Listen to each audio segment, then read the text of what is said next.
Historia del fútbol.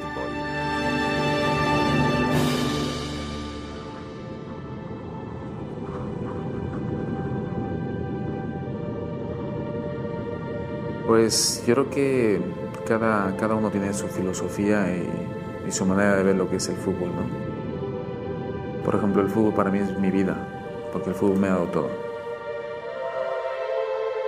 Y me encantaría que hubiese una investigación profunda de quién fue esa persona, porque esa persona no hay que hacerle una estatua, no hay que hacerle un monumento, sino debe de quedar ahí en la historia como uno de los grandes genios que ha habido en el mundo. Porque así, quien inventó la penicilina, quien inventó el teléfono, quien inventó la televisión, la gravedad, esos grandes genios de la humanidad, el que inventó el fútbol, hay que adorarle como si fuera un dios. Orígenes.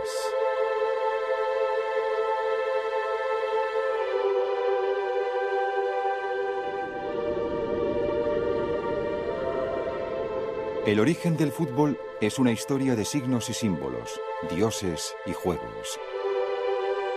Durante mucho tiempo, los deportes han formado parte de las grandes civilizaciones de la historia, y el juego que hoy conocemos como fútbol fue concebido, delineado y perfeccionado a lo largo de la historia. Hace 3.400 años, en un país que hoy conocemos como México, los mesoamericanos jugaron el primer deporte en equipo utilizando una pelota hecha de caucho. Los mayas adoptaron más tarde el mismo juego. Para ellos, la pelota simbolizaba el sol, su poder, su fertilidad. Y en un acto que presagia la negra y violenta historia del fútbol, el capitán perdedor era sacrificado a los dioses.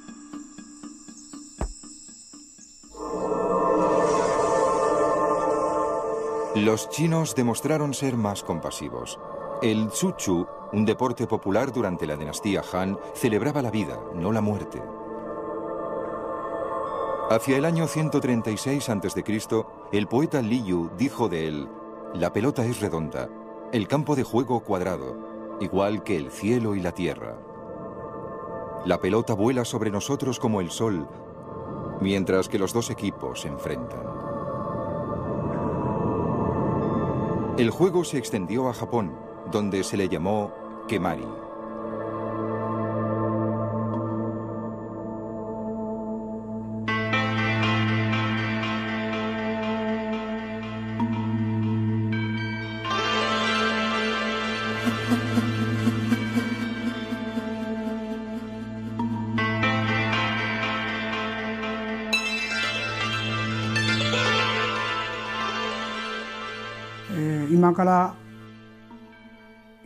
Empezó hace unos 1400 años.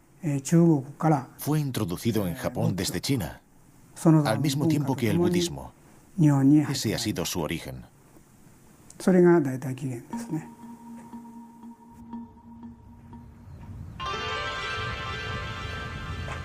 De alto contenido ritual, el Kemari era mucho más ceremonial que el juego informal que se desarrolló a partir de él. Antes de empezar el juego, los jugadores deben bendecir la pelota ante un altar. Después, en un jardín llamado Mariniwa, todos toman parte de una ceremonia llamada Tokimari. Un hombre llamado Edakayu reza por la prosperidad y la paz mundial. Después de esto, el juego puede empezar.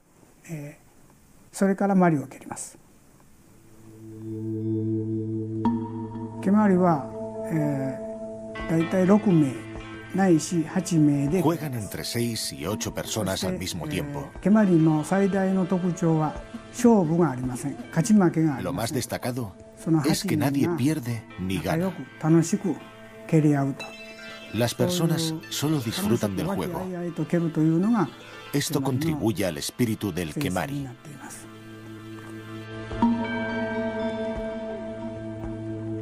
Mientras que los japoneses revestían el Kemari con la calma sensación de lo espiritual, los romanos consideraban sus juegos como pequeñas guerras. Corredores de carros y sus equipos tenían sus propios seguidores fanáticos.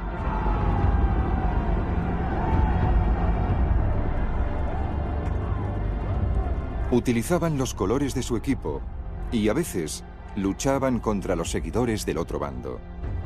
Pero los romanos no jugaban deportes de pelota en sus estadios. Esos juegos, en cambio, se realizaban como ejercicio, como entrenamiento militar. Las legiones romanas jugaban un juego llamado Arpastum, que habían aprendido de los griegos.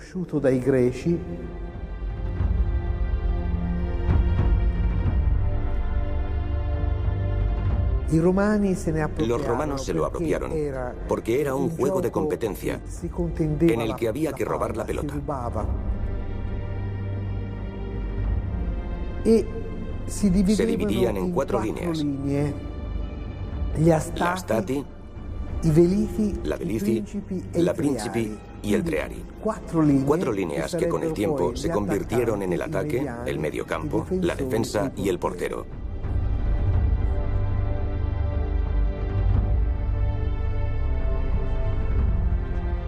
Se supone que este juego, tan familiar tácticamente, había sido llevado a Gran Bretaña durante la conquista romana. Es materia de debate si fueron ellos quienes lo introdujeron o si influenciaron los juegos que se practicaban en la isla. Pero lo que sí sabemos es que 1000 años después de que se fueran los romanos, los británicos jugaban una gran variedad de deportes de pelota, de los cuales el más importante era el conocido como folk football, fútbol popular. Se solía jugar en las fiestas de Shrovetide o en Navidad y Año Nuevo, y tenía profundas raíces en rituales paganos, sus verdaderos orígenes, encubiertos por uno de los mitos futbolísticos más antiguos y terribles. Las primeras pelotas eran cabezas humanas.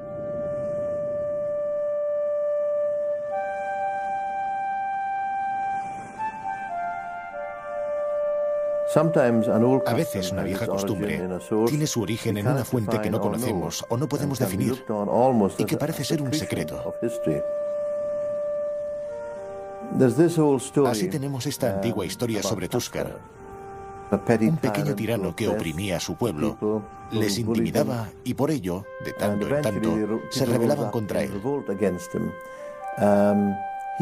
Cuando se dio cuenta de que la situación estaba cambiando, huyó a Escocia. De todos modos, un líder local decidió que había que acabar definitivamente con él. Y según se cuenta, encontró a Tuskar en la antigua ciudad de Perth, donde le retó en combate y le cortó la cabeza. El héroe ató la cabeza de Tuskar a su silla de montar y siguió rumbo al norte hasta Orkney. Durante el viaje, los dientes de la cabeza le hirieron en la pierna, provocándole una infección. Con el último aliento regresó a Kirkwall, subió hasta la cruz del mercado frente a la catedral de San Magnus y desde allí arrojó la cabeza del tirano para enseñarle al pueblo que su opresor estaba efectivamente muerto. Después de eso murió. El pueblo, enfurecido por la muerte de su héroe, lleno de odio y desesperación, empezó a patear la cabeza de Tuskar. La leyenda, verdadera o no, todavía se representa cada año por la gente de Kirkwall, en Escocia, y constituye uno de los últimos baluartes de un juego que durante cientos de años fue predominante en Gran Bretaña.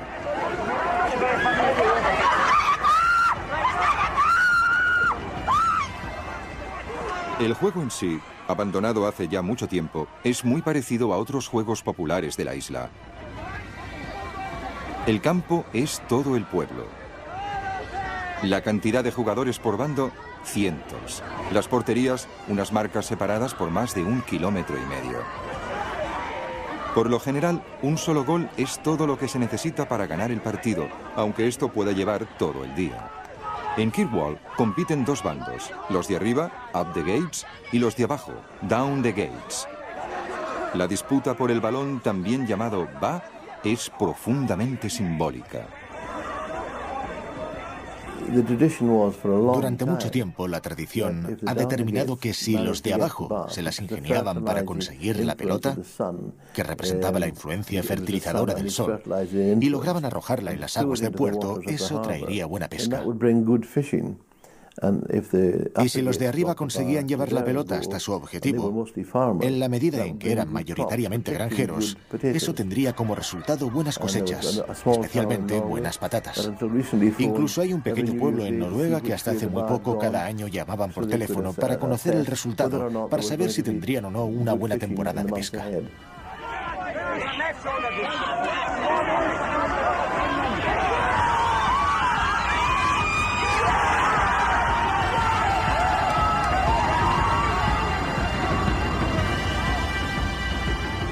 En cuanto a la rudeza del juego, no hay reglas. Es un partido físico, duro. Quizás a veces se aprovechaba para saldar viejas rencillas, pero en términos generales hay muy poca violencia gratuita. Debido a su rudeza, este fútbol tenía por lo general un fuerte contenido de tradición popular. No es el caso del calcio histórico jugado en Florencia, en Italia. Este es un juego directamente influido por el juego de Arpastum, practicado en la antigua Roma.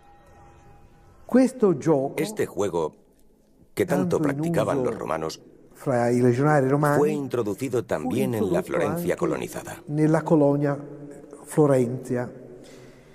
Con el paso del tiempo, los florentinos lo hicieron suyo. La historia del calcio es de una antigüedad tan rica como cualquiera de los juegos populares ingleses. Los florentinos asumen con orgullo la leyenda del Serio, un partido infame jugado para desafiar a sus enemigos.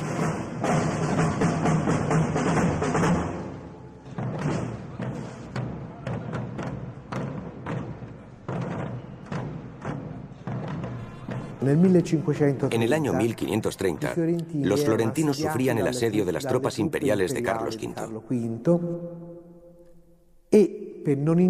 Para no interrumpir las fiestas de carnaval y como parte de la diversión, el 17 de febrero se decidió jugar un gran partido de calcio florentino y demostrar así a sus sitiadores, quienes estaban convencidos de la caída de Florencia, que su resistencia no había menguado. Esas bravatas son típicas de un juego marcado por la violencia. Un juego donde los hombres se prueban a sí mismos y buscan superar tanto su propio miedo como a sus oponentes. En el sedio de 1530, Dante da Castiglione se convirtió en el jugador que personificó estas virtudes. Una regla fundamental era que la pelota tenía que estar siempre en movimiento. El jugador morticino de Antenordi no pasaba la pelota, sino que la mantenía apretada contra el pecho. Así pues, Dante, que era un hombre fuerte, cogió al jugador y a la pelota, que así seguía en movimiento aunque no fuera pasada, y corrió hacia la red de sus oponentes, arrojando al jugador que aún mantenía sujeta la pelota y anotando así para su equipo. Los florentinos adoraban el calcio, aunque también estaba sujeto a distinciones de clase social.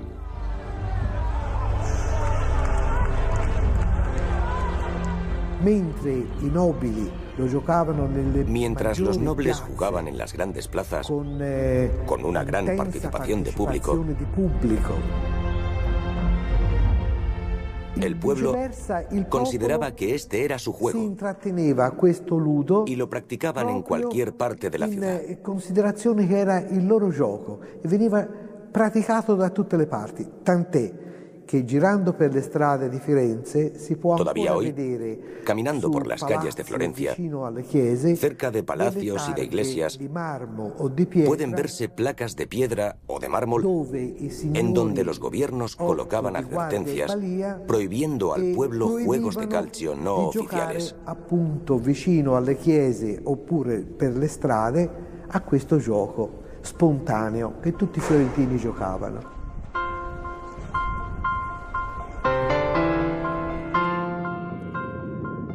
Restricciones de este tipo también eran comunes en Gran Bretaña, donde tiendas y viviendas solían sufrir daños periódicamente cuando los jugadores utilizaban las calles como terreno de juego. Incluso muchos morían a causa de las heridas.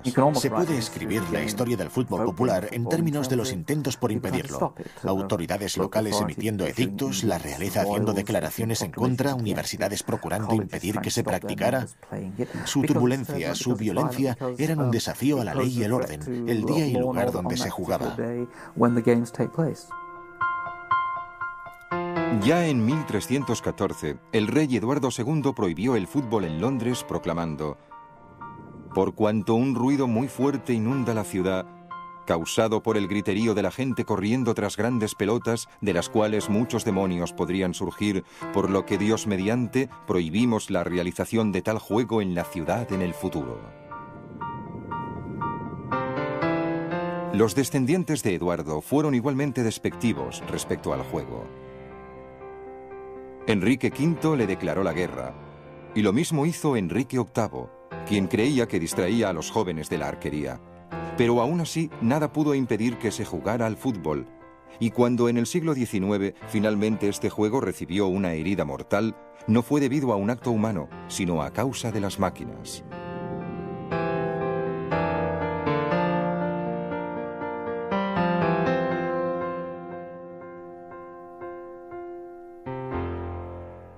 El fútbol popular constituía una amenaza seria para el surgimiento de la sociedad urbana a principios del siglo XIX. No se pueden llevar a cabo los antiguos juegos típicos de un entorno preindustrial en los nuevos y crecientes centros urbanos industriales.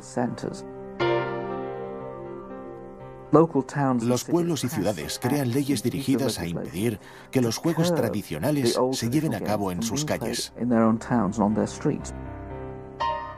Este es un mundo en el que el fútbol ha de encontrar un nuevo lugar donde jugarse. El antiguo juego popular había muerto. El juego fue rescatado del olvido por las escuelas privadas de Inglaterra, que a su vez estaban luchando por su supervivencia.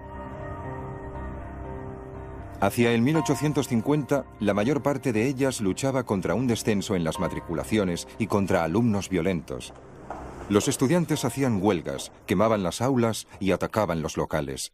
Los maestros, muchos de ellos sacerdotes, estaban horrorizados. Dada la mentalidad de los estudiantes de esa época y dada su falta total de autocontrol, era necesario cambiar ese esquema mental. Así, como forma de control social, surgió el proceso de convertir a los vándalos, hooligans, en héroes. La esencia de esa reforma era el campo de juego. La racionalidad subyacente era muy simple. Si os peleáis hasta mataros en un campo de juego, estaréis menos predispuestos a hacerlo con los habitantes de los pueblos. La religión se convirtió en la espina dorsal de esta revolución deportiva. La cristiandad muscular, la creencia de que los deportes eran buenos para el entrenamiento religioso, enseñaba a los muchachos que un cuerpo en forma alimentaba una mente en forma, y que el juego honesto y el trabajo de equipo en el terreno de juego promovían la fortaleza moral.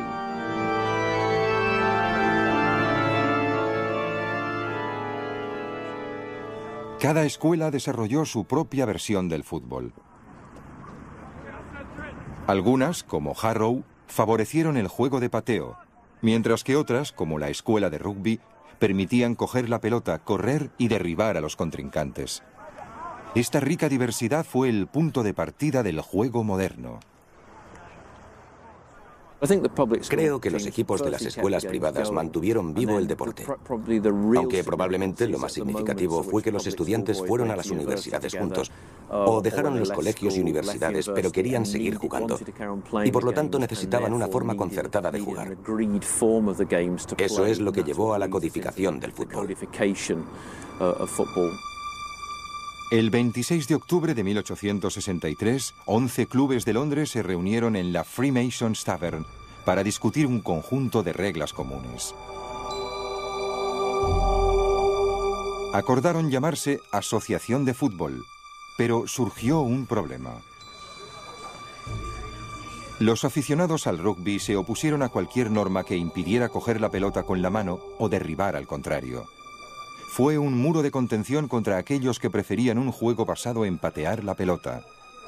Este punto muerto se rompió el 8 de diciembre, cuando se prohibió el juego con la mano y el derribo del contrario. Fue una decisión que dejó al fútbol con dos códigos diferentes: el de la Asociación de Fútbol y el del rugby. No obstante, incluso después de la formación de la Asociación de Fútbol, las reglas de juego continuaron siendo flexibles. Hay mucha gente que no comprende el desarrollo del juego. Creen que cuando se fundó la Asociación de Fútbol en 1863, se crearon una serie de normas y que eso fue todo.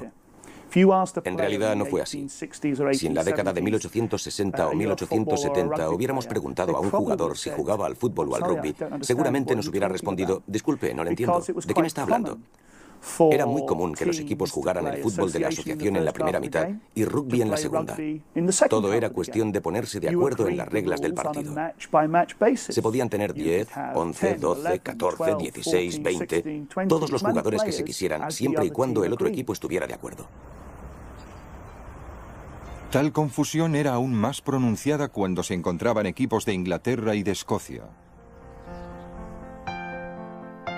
Queen's Park, el gran estadio escocés, había desarrollado un juego que implicaba el pase de la pelota entre los jugadores, un estilo que los ingleses prefirieron dejar de lado. La forma de jugar de los ingleses tenía más elementos residuales del rugby. Cuando los ingleses jugaban en Queen's Park, se aseguraban de que se permitiría el derribo al contrario y las patadas en las espinillas. Existe una carta de Lord Kinnaird dirigida a Queen's Park diciendo: permitamos el derribo, es mucho más divertido. Lo que dependía, creo, de qué lado estuviera cada uno. Para los jóvenes de los colegios privados, el fútbol no era un deporte, sino un pasatiempo. Como consecuencia, el juego carecía de continuidad, pasión y emoción. El fútbol necesitaba un visionario, alguien que pudiera extraer su esencia y convertirlo en algo irresistible. Charles Alcock fue una de las personas más influyentes en los orígenes del fútbol. De joven jugaba en Harrow y también en el Club Drury, que es uno de los que sigue jugando hoy. Cuando dejó Harrow, participó activamente en la organización de la Asociación de Fútbol e incluso fue el inventor y el que inició la Copa de la AF, basada en los campeonatos internos de Harrow.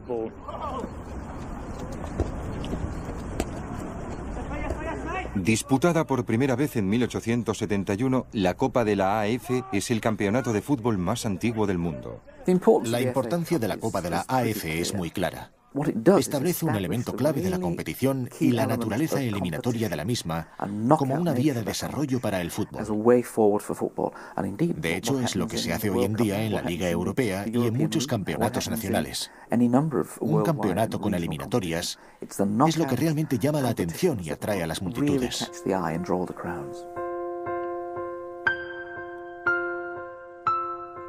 El éxito de la Copa de la AF convenció a Charles Alcock para programar el primer partido internacional. El día de San Andrés de 1872 se reunieron 4.000 personas para ver al equipo local, Escocia, que derrotó a Inglaterra. Sin experiencia anterior, el partido resultó un poco improvisado. ¿Cómo vestirse para un partido? Era el primer partido internacional. Los jugadores ingleses tenían camisas blancas con el dibujo de 3 leones, pero nada más. Jugaban con los colores de sus colegios. Sabemos que algunos jugadores eran de Eton, otros de Harrow, y jugaban de rojo o de rojo y blanco, porque en esa época a nadie se le había ocurrido todavía que si un equipo llevaba la misma vestimenta, se facilitaba la identificación del compañero en el campo. En ese partido, los ingleses llevaban gorra y los escoceses una especie de boina, debido a que a nadie se le había ocurrido que podía ser útil también cabecear la pelota.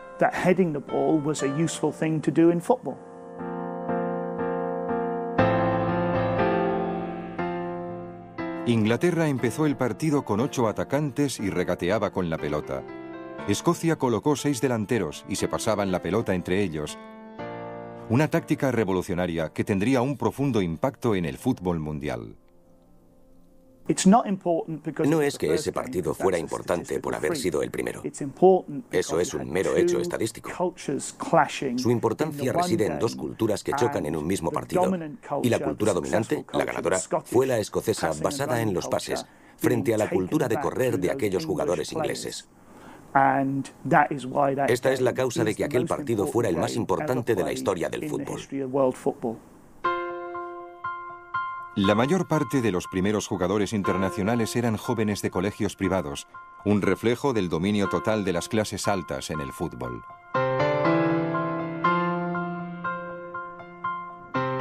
Pero para que emergiera como un juego mundial, debía convertirse primero en el juego preferido del pueblo. Se necesitaban apóstoles, hombres que pudieran cautivar con este juego a las clases trabajadoras. La Iglesia jugó un papel importante enviando a sus jóvenes misioneros, curas, sacerdotes y maestros de escuelas dominicales a convencer a un gran número de trabajadores de continuar con el juego que tanto les divertía. Los cristianos musculosos, jóvenes impregnados en la fe cristiana, creían que la actividad física se expresaba mejor en los deportes de equipo y que era la mejor manera de jugar y expresarse a sí mismos. Y qué mejor, más barato y qué manera más fácil de desarrollar un deporte que el fútbol, el juego más fácil del mundo.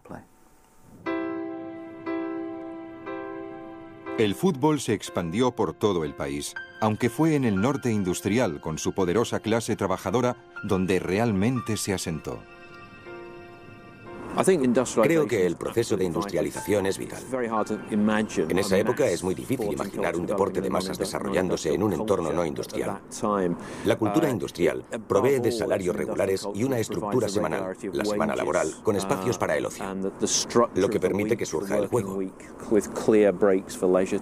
No es ninguna coincidencia que en condados como Lancashire se empiece a ver el surgimiento de equipos populares en las clases trabajadoras, casi simultáneamente a la instauración del sábado inglés.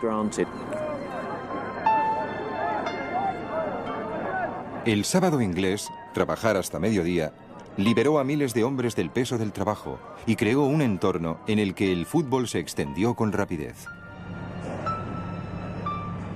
Pero como derivado de la revolución industrial, su importancia para el fútbol fue solo marginal en comparación con la instauración del ferrocarril. El ferrocarril tiene una gran importancia. Sin él no se podría tener una estructura de liga nacional. Equipos de fútbol viajando a lo largo y ancho del país, e incluso sus seguidores, es un concepto imposible de pensar sin el ferrocarril. Durante la segunda mitad del siglo XIX, el fútbol era parasitario. Se alimentaba del crecimiento en la industria y la tecnología. Como resultado, surgieron nuevos clubes en toda Inglaterra, absorbiendo jugadores y administrativos. Los equipos que surgen en los años 1880 y 1890, muchos de ellos nombres conocidos hoy, emergen de una serie de instituciones ya existentes. Hombres que se reúnen en un pub y deciden formar un club de fútbol. Gente en el lugar de trabajo, el Arsenal, por ejemplo, el Woolwich Arsenal, que deciden jugar. Hombres de una compañía de ferrocarril, por ejemplo, el Manchester United, que surge de la compañía North Manchester Railway. Son grupos de trabajadores en las instituciones a las que pertenecen, ya sea la iglesia, la escuela dominical, el sindicato, el lugar de trabajo, el pub.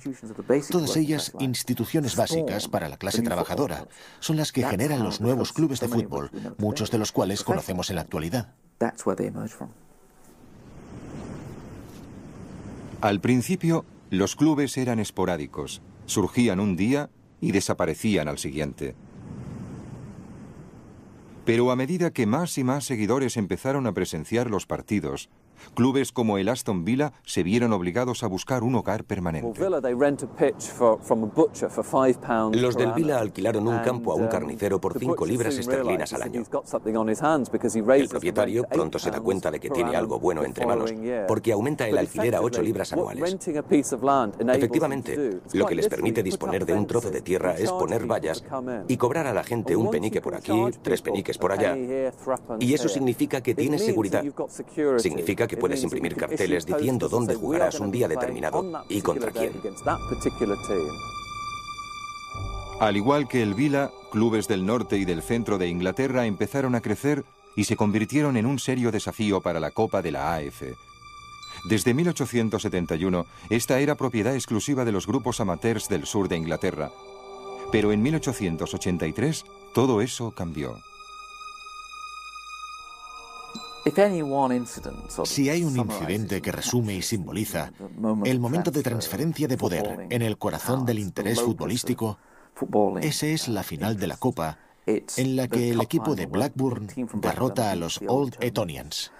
Durante 10 años, los equipos de los colegios privados habían ganado la Copa de la AF y resulta que a principios de los 80 del siglo XIX aparece un equipo como el Blackburn, integrado por trabajadores, que derrota a los Old Etonians y le arrebata la Copa a los fundadores de la AF, llevándosela al norte.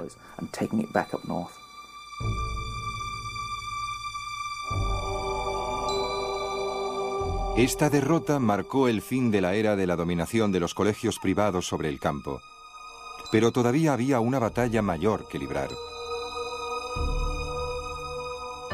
La asociación de fútbol estaba dirigida por una élite de clase alta, cuyas tradiciones estrictamente amateurs se enfrentaban radicalmente con el juego profesional que poco a poco se iba imponiendo.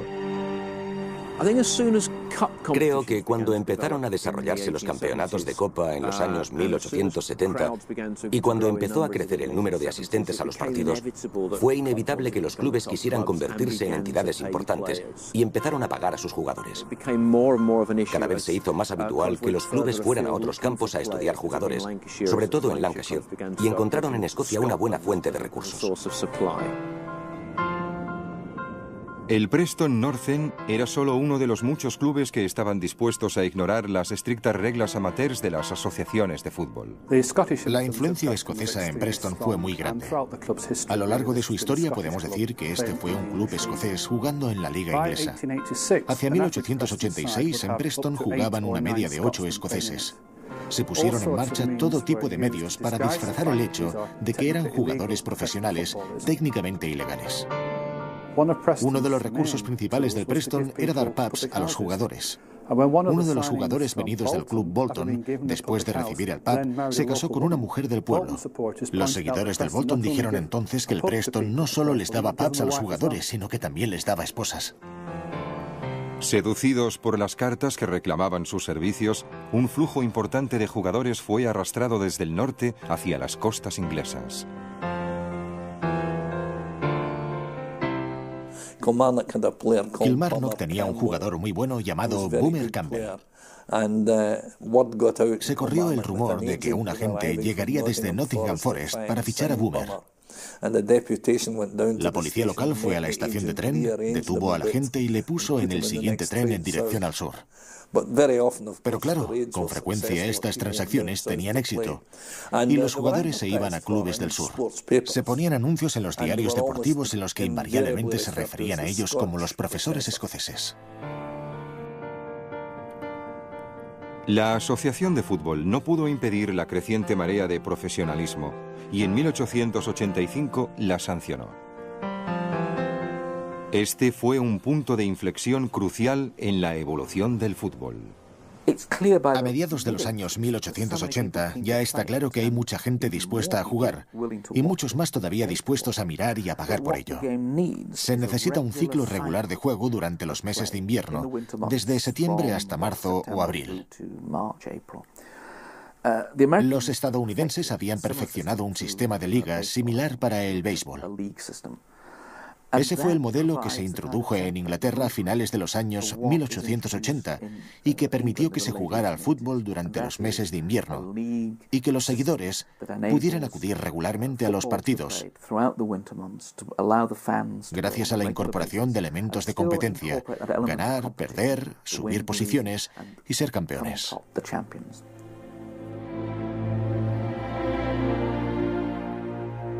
William McGregor, directivo del Aston Villa, inició en septiembre de 1888 una discusión sobre la formación de una liga. Basada en 12 equipos del centro y norte de Inglaterra, los primeros partidos tuvieron poco éxito.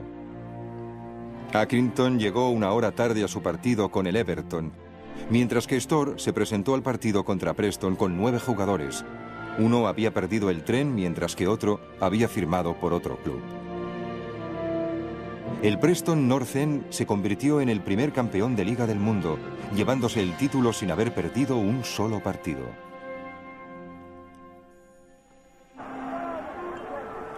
La Liga disparó el atractivo del fútbol de forma increíble, a tal nivel que para muchos se convirtió en el tema central de su existencia, y en los años siguientes, los estadios surgieron como setas, convirtiéndose en el recordatorio siempre presente y tangible de una pasión compartida, aunque tribal. En muchos sentidos, la vinculación al campo y al equipo es mucho más fuerte que a los jugadores. Estos van y vienen. Sabemos que son mercenarios. Sabemos que juegan por un salario y que si alguien les ofrece uno mejor se irán a otra parte. Pero los seguidores se quedan junto al equipo y el campo es la constante. Es el templo, un rectángulo de césped al que todos rendimos homenaje regularmente.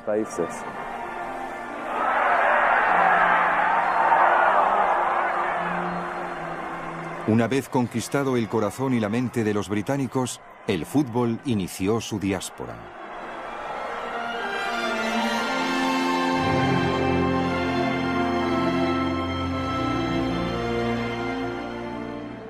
El fenómeno del fútbol crece sin cesar, no solo en Gran Bretaña antes de 1914, sino en toda Europa occidental, en América del Sur y también en otros lugares.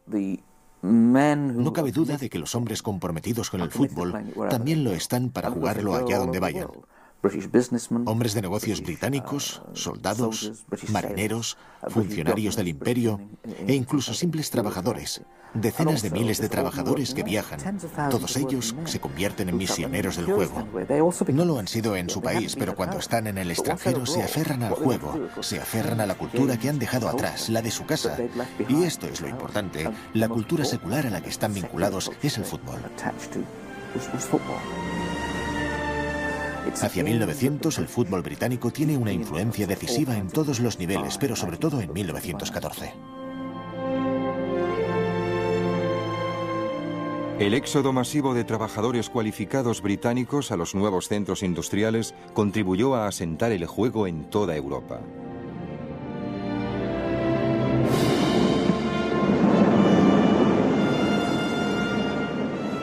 Muchos países adoptaron el fútbol con facilidad y agradecimiento. En Alemania, en cambio, una nación con grandes ambiciones propias, el fútbol era visto con suspicacia. En las primeras épocas del fútbol,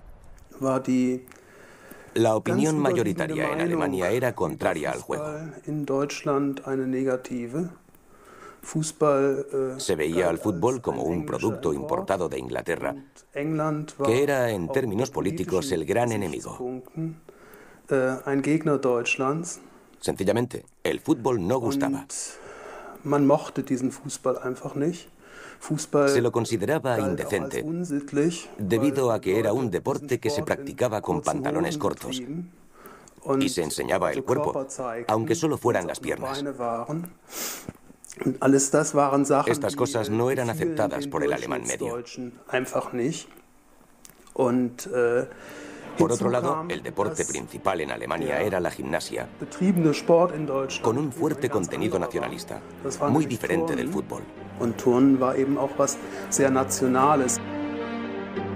En los años previos a la Primera Guerra Mundial, la tradición gimnástica se convirtió en algo más que en una vía hacia la perfección física. Fue parte de la filosofía nacionalista del Kaiser. Después de la guerra, el Kaiser fue reemplazado por un gobierno democrático y fue el fútbol, no la gimnasia, el que triunfó.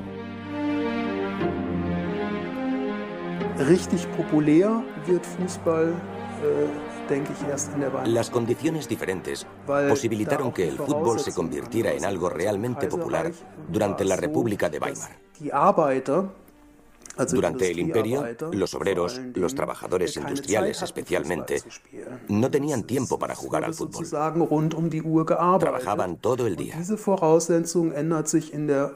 En la República de Weimar, esto cambia completamente, debido a que una de las primeras decisiones del nuevo gobierno democrático fue introducir la jornada laboral de 8 horas, lo que permitió a los trabajadores disponer de mucho más tiempo libre.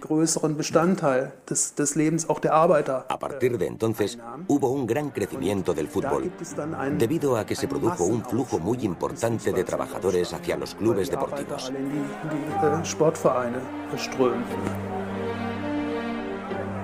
Las reticencias de Alemania para aceptar el juego, si bien inusuales, no fueron excepcionales.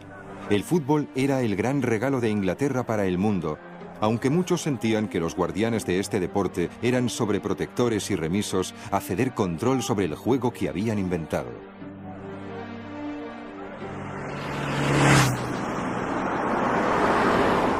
En América Latina, este conflicto fue el punto de partida de una cultura del fútbol sin igual. Al principio, se practicaba casi exclusivamente en los clubes masculinos de élite, pero todo eso cambió cuando paso a paso emergió el ferrocarril.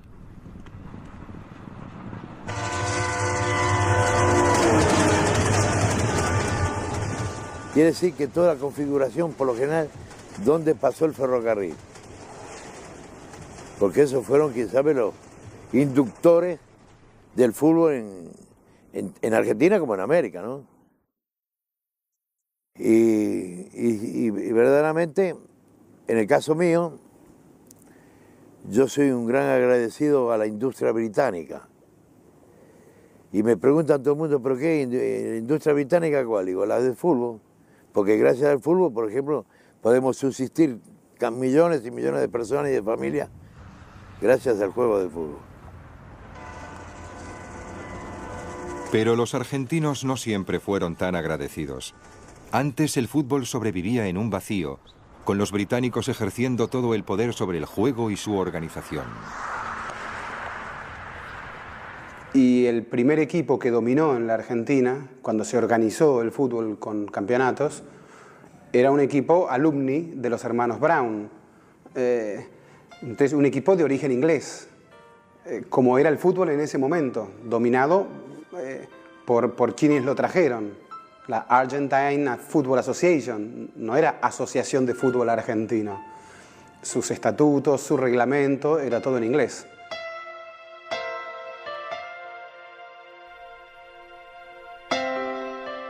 Después de dominar el juego durante más de 30 años, en 1913 los ingleses fueron derrocados. Entonces, cuando Racing Club quiebra la hegemonía de alumni y se consagra el primer campeón criollo, es como que se interpreta que hay una segunda fundación del fútbol y la fundación criolla. Es como que a partir de allí el fútbol pasó a ser argentino, pasó a ser algo nuestro. En Argentina, como en muchos otros países, el fútbol se convirtió en una forma de expresión, un elemento de pertenencia a la comunidad. Empezó siendo una especie de nave espacial, una cosa marciana, venida de afuera. Se decía, son cosas de locos que hacen los ingleses, pero en estos países, bueno, pues el fútbol se incorporó a la vida nacional y cada país le imprimió su sello, que después se desarrolló de diferentes maneras. Dime cómo juegas y te diré quién eres. El fútbol es una señal de identidad, como todo producto de cultura. El fútbol también es cultura, les guste o no les guste a los enemigos del fútbol.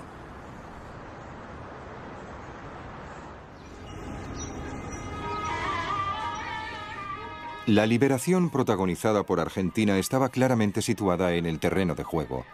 Pero en la India, un país dominado por las leyes coloniales británicas, el fútbol adquirió un profundo sentido político, un peldaño hacia la verdadera libertad, hacia la independencia real.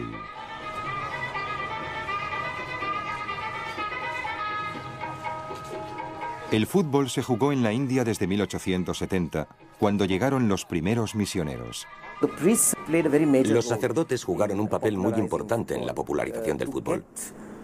Con el fin de atraer a la gente a la iglesia los domingos, especialmente a los más jóvenes, solían enseñarles a jugar al fútbol.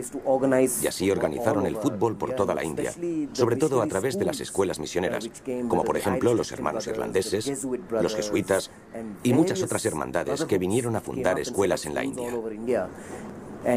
Invariablemente, el primer juego que introducían era el fútbol. Y así fue como este deporte se extendió en la India. Otro elemento importante fueron los equipos de los regimientos imperiales integrados por soldados, los Tommies, que solían jugar al fútbol como parte de sus actividades recreativas. Al principio, los indios observaban pacientemente desde fuera del campo, pero todo cambió con la fundación del Mohun Bagan.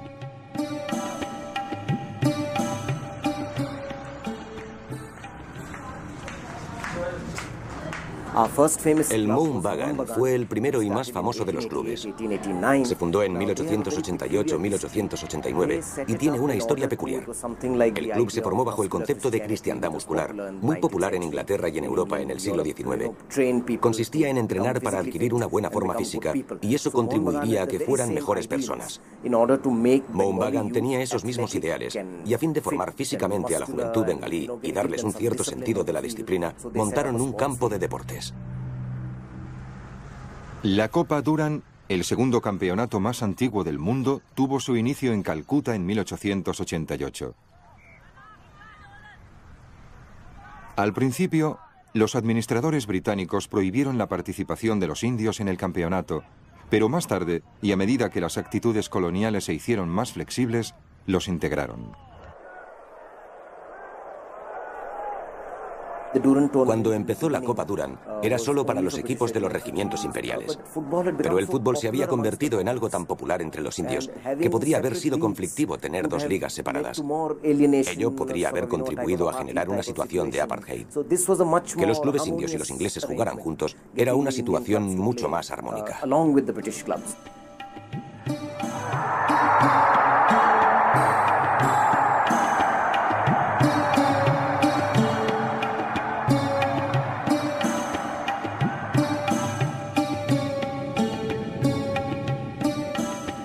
Al abrir el juego hacia los clubes indios, los británicos prepararon el camino de su propia caída. 1911 es el primer hito histórico en el fútbol indio. Mohun Bagan, 11 jugadores descalzos, todos de Calcuta, derrotaron al equipo del regimiento de East Yorkshire por 2-1 en la final jugada en el campo de IFA. Había cerca de 100.000 personas. La mayor parte no podía ver el partido porque no era un estadio propiamente dicho, sino que la gente estaba de pie, en filas. Se utilizaron métodos muy ingeniosos para informar del resultado a los miles y miles que estaban de pie al fondo del campo. Por ejemplo, palomas, que llevaban atado a la pata un papel con el marcador. Volaban hacia atrás y la gente se iba enterando del resultado varios minutos después de que se hubiera producido. Todavía 1-0. Esa victoria tuvo un sentido simbólico, porque fue la primera señal de independencia. Poco antes se había producido la independencia de Bengala, y el que el Mohun Bagan derrotara a un equipo británico en el campo de fútbol era una señal de que la India podía hacerlo. Si hemos podido derrotar a los británicos al fútbol, es el momento de que lo intentemos con su bandera. Cuando los jugadores se retiraron del campo de juego, ondeaba la bandera del Mohun Bagan. Por toda la India la gente sentía que ese era su juego y que se podían hacer grandes cosas. Después de haber perdido tantas batallas, el complejo de inferioridad de que no podíamos jugar contra quienes eran una raza físicamente superior se esfumó.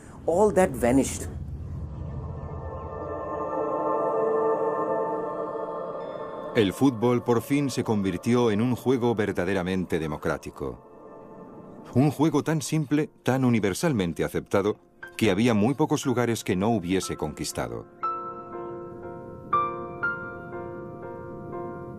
La razón por la que el fútbol se convierte en un juego global, incluso antes de la Primera Guerra Mundial, se debe básicamente a su simplicidad. Solo se necesita una pelota y un par de personas dispuestas a jugar. Incluso un niño solo puede jugar contra una pared. Con 2 ya se puede jugar a meter goles. Con 4 se tienen 2 equipos.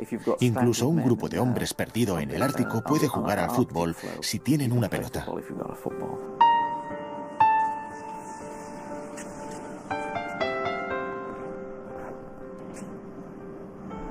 De vez en cuando jugábamos un partido de fútbol.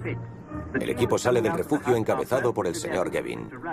En 1910, el capitán Robert Scott dirigió una expedición a la Antártida con la esperanza de convertir al hombre en el Polo Sur. Una heroica, aunque desafortunada misión. Llevó trineos, caballos, perros y una pelota. Y por último, el capitán Scott con la pelota da inicio al partido. El doctor Wilson y el teniente Bowers juegan de defensas. Este partido se jugó sobre el mar helado, más cerca del Polo Sur que cualquier partido jamás jugado. La dura nieve congelada sobre el hielo ofrece un piso firme. Las largas sombras permiten comprobar cuán bajo estaba el sol en ese momento. Era mediodía, pero el sol apenas asomaba por encima del horizonte.